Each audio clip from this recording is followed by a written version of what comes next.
to try and do something about it. All right, so here's your homework. Even though we're not going anywhere, don't get excited. When we start the thing, have enough of this accent, I want to go home. It's okay. So what? Had enough of my accent. Right, so still in group 1, group 2, and group 3, but this time we're all going to have the same learning task, and it's this. I want someone in the group to pick a skill, a basic skill. So examples of one we've had in Canterbury the other night was teaching that in cycling. So just teaching pedalling action in cycling. Really simple. So it's not a complex skill like, running and doing a Fosbury flop in high jump in track and field. Really just an isolated, simple skill that's at the basic foundations of your sport. So one person in that group, one person per group. So you might have to argue a little bit about this. Only one person per group has to come up with a skill. Your job is to teach your group that skill. I'm not sure if we've got any props, but we haven't really needed any. It's really about imagination and creativity more than anything else. So teach your group that skill. Now what I want the group to do, I want the group to also coach the skill back. So, I'll give you an example. This is what happened in Canterbury, in Christchurch the other night. You haven't been to Christchurch lately? It's still pretty sad. You get a feel for those people, man. That's bloody awful. It's just, the town is suffering. It's interesting talking to the coaches down there about, I asked them, I said, do you think the earthquake has impacted on the beliefs and the psychology of the athletes? And they all said yes. So it's interesting, it really is fascinating what that town's going through. Because, anyway, what happened the other night, and it worked really well, was a cycling coach got up and said, I'm going to teach you how to do pedaling action. And the basketball coach said, hey, that's really good. Could you wear a shoe that would lock the foot into the position that you wanted it? And then somebody else said, do you think you could put something on the front of the shoe? Because generally they want toes up. And he said, do you think you put something on the front of the shoe that you could see and it would remind you? Or do you think you could write heels down, toes up? Or they quite often talk about scraping mud off your shoe when you do the pedaling action. Do you think you could write something on the hand called mud or scrape and give them a cue word? So you sort of get where I'm coming from. So the coach, the cycling coach, taught the skill. The other coaches said, have you thought about, could you do it this way? So why are we doing this, do you think? Why would it get you to do something like this? Learning to become a better coach. Yeah, first word was exactly right. Rugby coaches learn from rugby coaches who learn from rugby coaches who learn from rugby coaches who played rugby.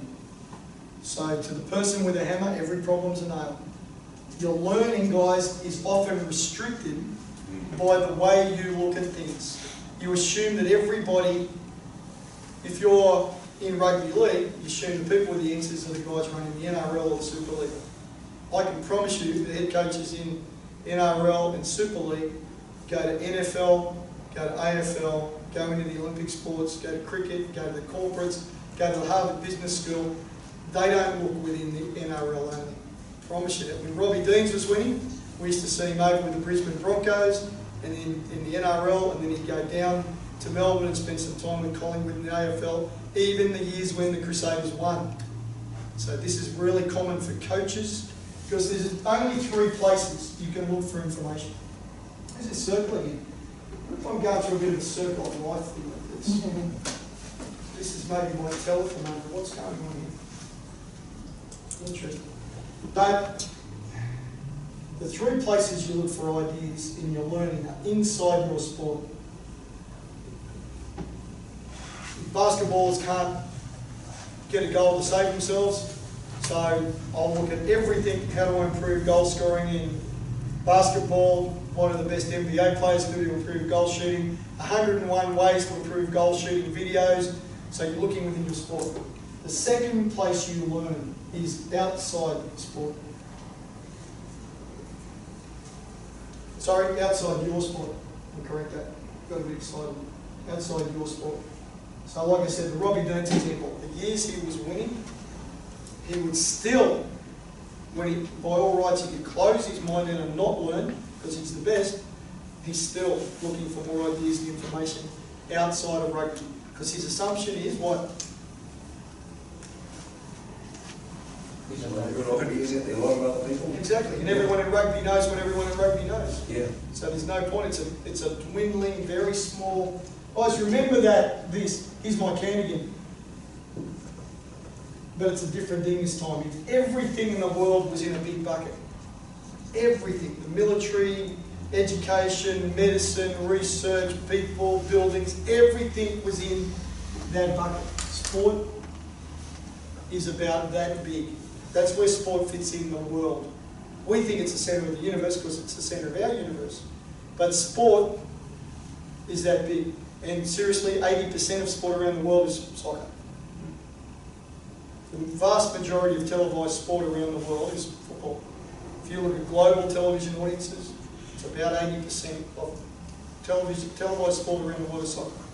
So, you know, if you're in shooting, if you're in equestrian, you're in swimming, and if all you're doing is looking for ideas, that's where you're looking for ideas. And remember, your sport's a fraction of that.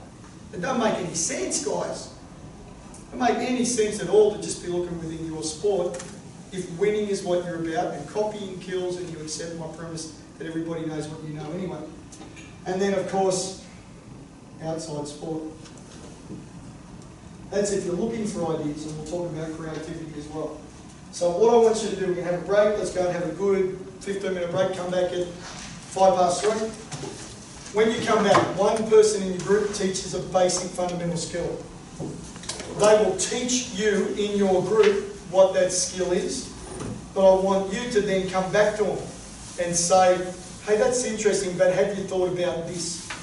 Now, what I need you to try and do, those of you that are teaching the skill, keep your minds open. The other day was funny, we were in Wellington, right? There was a guy there who was teaching fencing. So we were putting a barbed wire thing up around the building. So fencing? No? Nobody? Touch my life is puns, kids and swimmers. This is what happened, and this is why learning through having an open heart and open mind is so important. So he said, again, he's a great guy, not criticising him, criticising the way that we think. So he got someone up and we had no props. So it was just a couple of rolled up pieces of whiteboard, of flip chart.